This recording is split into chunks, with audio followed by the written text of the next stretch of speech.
तो स्टूडेंट्स, तो ये रहा आपका क्वेश्चन पेपर 2024 का क्वेश्चन पेपर है। ये सेट डी है, Jamia Millia Islamia science stream class 11th का। और आज की वीडियो में देखेंगे इस पूरे क्वेश्चन पेपर के सभी सवालों के डिटेल्ड सॉल्यूशन। कोशिश करेंगे कि एक वीडियो में सभी क्वेश्चंस आ जाएं। यदि अगर वीडियो ज़्यादा लंबा हुआ तो 2 या 3 पार्ट में भी बना सकते हैं। चलिए शुरू करते हैं क्वेश्चन नंबर 1 से। यहाँ पे ये कंफर्म है अभी तक कि कोई भी नेगेटिव मार्किंग नहीं है, यहाँ पे मेंशन भी है। इसलिए आपसे रिक्वेस्ट है, अगर आप गोइंग फॉरवर्ड जामिया के एग्जाम में बैठने जा रहे हैं तो ये इंश्योर कर लें कि वहाँ पे नेगेटिव मार्किंग है या नहीं है। अगर नेगेटिव मार्किंग नहीं हो, जिस साल आप बैठे उस साल भी, तो आप सभी सवालों को करने की कोशिश करें। चलिए चलते हैं क्वेश्चन नंबर 1 की तरफ। देखिए सवाल नंबर 1 जीएस का सवाल है। Who was the chief guest for Republic day 2024 के लिए, चूंकि ये सवाल था उस वक्त का, करंट अफेयर का सवाल है।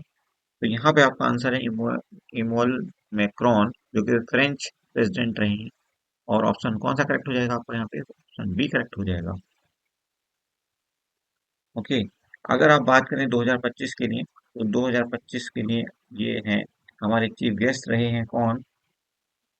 प्रबोवो, PRABAWO,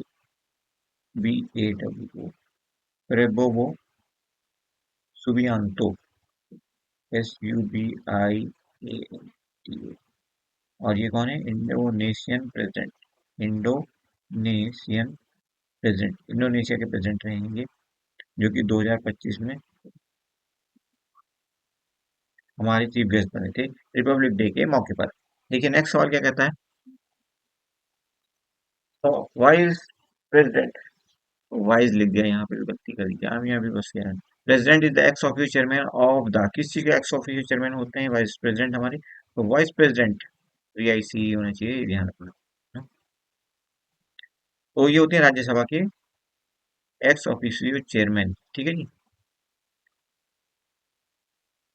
क्वेश्चन नंबर 3 देखिए, who is the current director general of World Health Organization? तो ये थे उस वक्त भी, इवन आज भी यही है, Tedros Adhanom. Option A is your answer. हम कोशिश कर रहे हैं कुछ और फैक्ट्स को इंक्लूड करने की, ताकि अगर गोइंग फॉरवर्ड आप एग्जाम देने जा रहे हैं तो आपको मैक्सिमम फायदा हो सके। चलिए क्वेश्चन नंबर 4 देखिए, the Nobel Peace Prize for 2023 was awarded to, 2023 के लिए नोबेल पीस प्राइज किसको दिया गया था? तो ईरानियन राइटर थी, एक ईरान की राइटर जो कि नरगिस मोहम्मदी हैं। ये ऑप्शन सी आपका यहाँ पे आंसर बनेगा।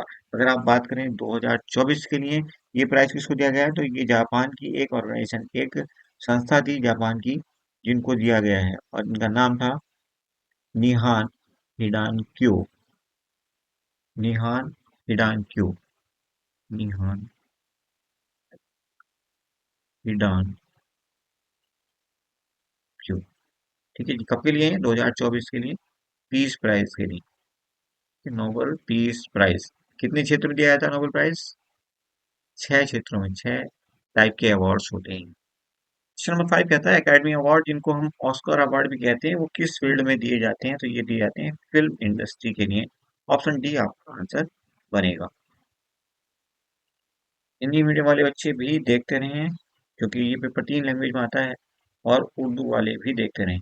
वैसे हम कोशिश कर रहे हैं कि हिंदी, इंग्लिश या उर्दू में किसी को कोई दिक्कत ना हो, तो हम कोशिश करते हैं मैक्सिमम लैंग्वेजेज में आपको आंसर्स बताए जाएं, डिटेल बताए जाएं सभी। क्वेश्चन नंबर 6 कहता है, Sarbat Khalsa event associated with which religion?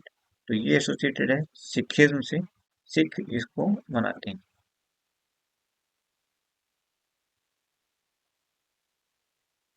और अब देखिए क्वेश्चन नंबर 8 क्या कहता है। 8 कहता है, recently the RBI has impose restrictions on which payment bank? किस पेमेंट बैंक के ऊपर RBI ने रेस्ट्रिक्शंस इम्पोज कर दी हैं, भुगतान पर प्रतिबंध लगा दिया है? तो ये था पेटीएम, जिसकी फाइनेंशियल कंडीशन बहुत ज्यादा वीक हो गई थी, तो इसलिए RBI ने इस पे कुछ सेंक्शंस लगा दी, कुछ रोक लगा दी कि आप ये नहीं कर सकते, ये नहीं कर सकते, ये नहीं कर सकते एकदम से।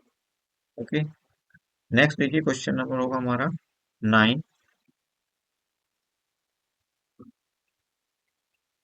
क्वेश्चन नंबर 9 कहता है, according to the census 2011 what is the literacy rate of India? तो लिटरेसी रेट ऑफ इंडिया जो है वो रहा था approximately 74.04 as per the census 2011। ठीक है जी, आंसर क्या है हमारा? डी ऑप्शन हमारा करेक्ट है, यही आंसर है। देखिए एक और दिलचस्प सवाल है जीएस का, what the theme of G20 summit held in India. आपको पता है न्यू दिल्ली में ये समिट हुई थी। ओके, और यहाँ पे जो थीम थी इसकी वो थी one earth one family one future. Option C हमारा करेक्ट है। हिंदी और उर्दू भी आप देख लीजिए ट्रांसलेशन। उसके बाद 11 नंबर सवाल कहता है शी, इंग्लिश के सवाल यहाँ से शुरू हो रहे हैं। She has finished, no no no, she finished her homework before dinner. She had finished her homework before dinner. Option B आपका यहाँ पे आंसर बनेगा। क्योंकि देखिए ये सेंटेंस जो है वो प्रेजेंट, सॉरी, पास्ट परफेक्ट का है। She has finished her homework before dinner, dinner से पहले पहले। तो यहाँ पे सिर्फ और सिर्फ हैड का इस्तेमाल होता है को तो इस्तेमाल होना नहीं, इसका इस्तेमाल होना नहीं, वाज का इस्तेमाल होना ही नहीं। Next is question number 12। The doctor strongly said that, doctor ने स्ट्रांगली क्या कहा था? आई शुड एक्सरसाइज रेगुलरली, मुझे सलाह की बात हो रही है यहाँ पे। तो ऑप्शन ए यहाँ पे करेक्ट हो जाएगा। माइट का इस्तेमाल नहीं किया जा सकता। माइट में से भी कम प्रोबेबिलिटी बताने के लिए, संभावना बताने के लिए इस्तेमाल होता है। सलाह के लिए नहीं, सलाह के लिए सिर्फ यहाँ पे शुड का ही इस्तेमाल होगा। में कुड या माइट का इस्तेमाल नहीं किया जा सकता। Next is question number 13, next page पे है।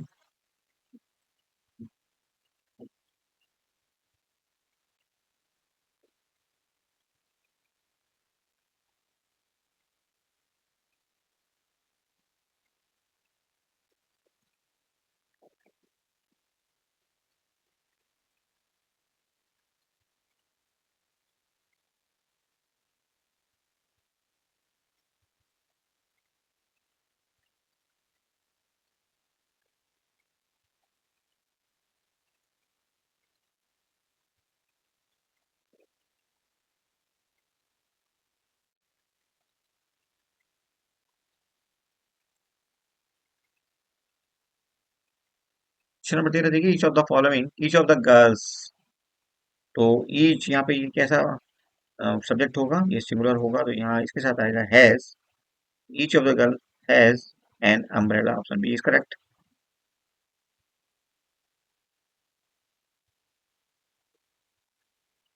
क्वेश्चन नंबर 14 कहता है she, sorry he has a dress to the store when it started to rain. तो ही वाज गोइंग, ये प्रेजेंट, सॉरी पास्ट कंटिन्यूअस का सेंटेंस बन जाएगा। He was going to the store when it started rain. तो option D आपका answer बन जाएगा। Next देखिए question number 15। My parents from Bengal, they speak Bengali. तो my parents are from Bengal, are from Bengal. तो ऑप्शन बी आपका यहाँ करेक्ट हो जाएगा। उसके बाद देखिए 16 नंबर सवाल कहता है they, let's to the party tonight. Tonight आज रात की बात हो रही है तो दे आर गोइंग होना चाहिए। हाँ, they are going to the party tonight. तो ऑप्शन कौन सा करेक्ट हो जाएगा? Are going, option A is right. Next is question number 17। She said I will go to the beach tomorrow. भाई देखिए कल की बात हो रही है तो विल का इस्तेमाल होना ही चाहिए। ठीक है, will go, option B correct हो जाएगा आपका। बाकी ये तो आप देख रहे हैं इन्वर्टेड कॉमास के अंदर रखा हुआ जो जो भी हिस्सा होता है उसमें जो आप यहाँ पे सेट के बाद जो है आप देख रहे हैं ये इन्वर्टेड कॉमास लगा हुआ। ठीक, तो यहाँ पे चूंकि टुमारो आ रहा है तो इसलिए यहाँ पे विल का इस्तेमाल होना जरूरी है, ये सब नहीं आएंगे। ठीक है जी, नेक्स्ट देखिए question number 18। Choose the sentence with the correct tense. तो ये होगा आपका he is going to the party tomorrow. Okay, नहीं नहीं, ये होगा he will, he will going नहीं, he is going to the party, he will going नहीं हो सकता। तो ये नहीं होगा, बी इज करेक्ट हो जाएगा। क्वेश्चन नंबर 19 देखिए, which sentence uses the present perfect tense correctly. Present perfect tense तो हैव या हैज का इस्तेमाल होना चाहिए। ओके, तो ही शी विल ये नहीं आएगा, विल का इस्तेमाल नहीं हो सकता। दे हैज, दे के साथ हैज नहीं आएगा। ही हैव नहीं हो सकता। I have perform in a drama in Paris. तो ऑप्शन डी करेक्ट हो जाएगा आपका। Next is question number 20। यहाँ पे पहचानना है आपको sentence with correct past continuous tense. Past continuous की पहचान होगी कि वाज वर्ब का इस्तेमाल होना चाहिए। ओके, और वर्ब के साथ आएंगे लगा होना चाहिए। She was going, she was cooking dinner 7 PM yesterday, no, at 7 PM, at 7 PM yesterday।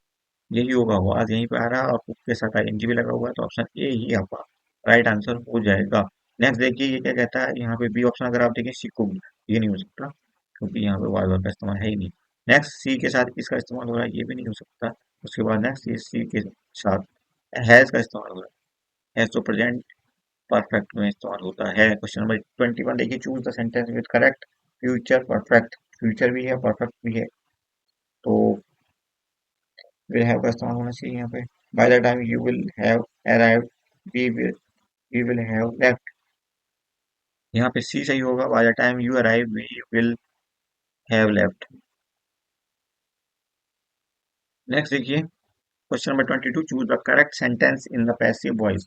Passive voice में कौन सा सेंटेंस है यहाँ पे, द शेफ कुक्ड, ये नहीं पैसिव वॉइस में है तो बाई का इस्तेमाल होगा। बाई का इस्तेमाल कहाँ पे हो रहा है, बाई का इस्तेमाल यहाँ पे हो रहा है by the chef. A delicious meal was cooked by the chef, option B आपका आंसर बन जाएगा। नेक्स्ट देखिए 23 कहता है कि हमें पहचानना है ऐसे सेंटेंस जो कि एक्टिव वॉइस में हो। तो एक्टिव वॉइस में बाई का इस्तेमाल नहीं होगा, तो ये हट जाएगा, ये भी हट जाएगा, और शी वॉज अवॉर्डेड ये भी नहीं होगा। तो यहाँ पे सिंपल सेंटेंस ये लिखा हुआ है ऑप्शन सी, जो कि आपका एक्टिव वॉइस में होगा। उसके बाद 24 नंबर देखिए, choose the correct passive voice transformation. Passive voice की पहचान क्या है, बाई का इस्तेमाल होना जरूरी है। The cat was chased by the dog,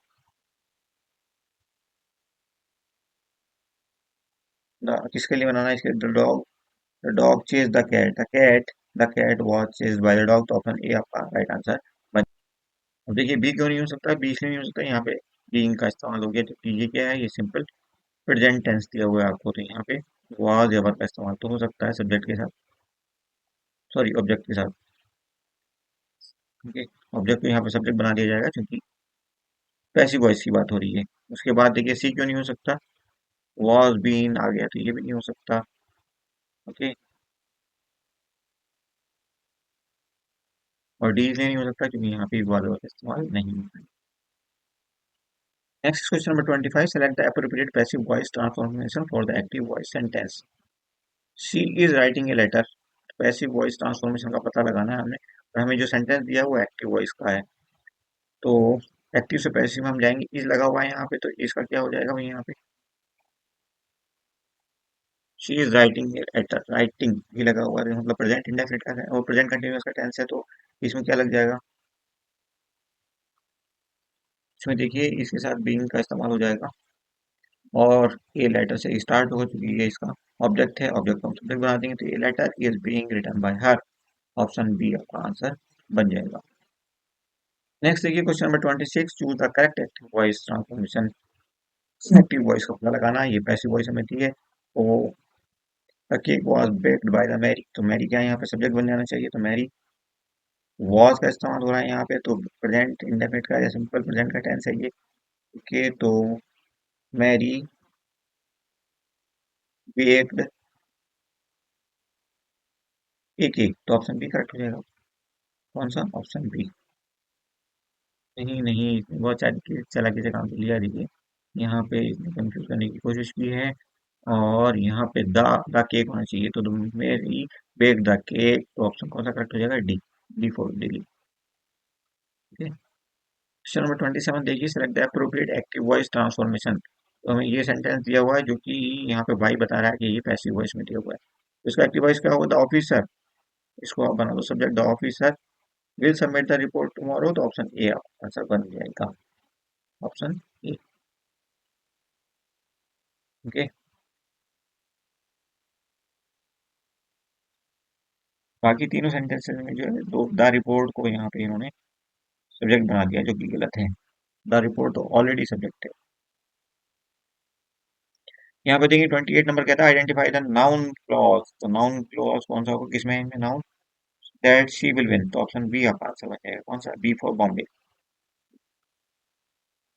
ये आपका आंसर बनेगा। नेक्स्ट सेंटेंस में 29 नंबर में फिर से हमसे पूछा गया है, correct sentence that contains a noun clause.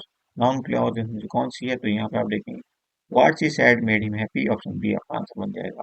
30 number सवाल, identify the adverb clause in the following sentence, after the rain stop we we went for a walk, तो after the rain stop, option A इसमें आपका answer बनेगा।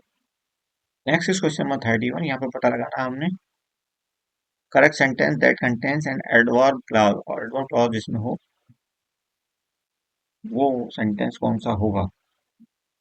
तो ये होगा आपका option C. After she finish her homework she went to bed. Next is question number 32। Identify the correct preposition. She was shocked upon the sudden turn of events, option C आपका answer बन जाएगा। Next आप देखिए question number 33। Identify the correct position for this. ये इसी type का sentence है ये। तो ही वॉज ओवर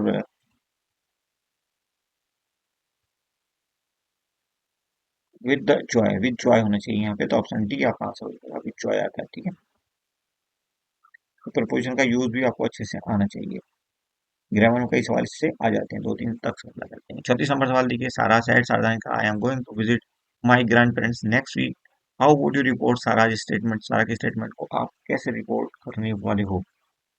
तो देखिए पहला सेंटेंस यहाँ पे सही है। Sara said she was going to visit her grandparents the following week.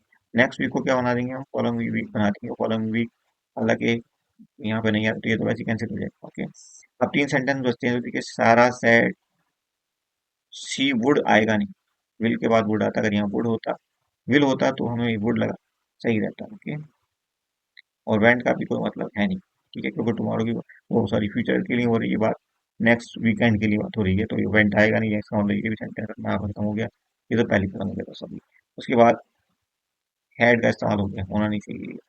तो ओवरऑल आपका आंसर क्या हो जाएगा? Option A. Next is question number 35। I am reading a book, he said, उसने कहा, how would you report this statement?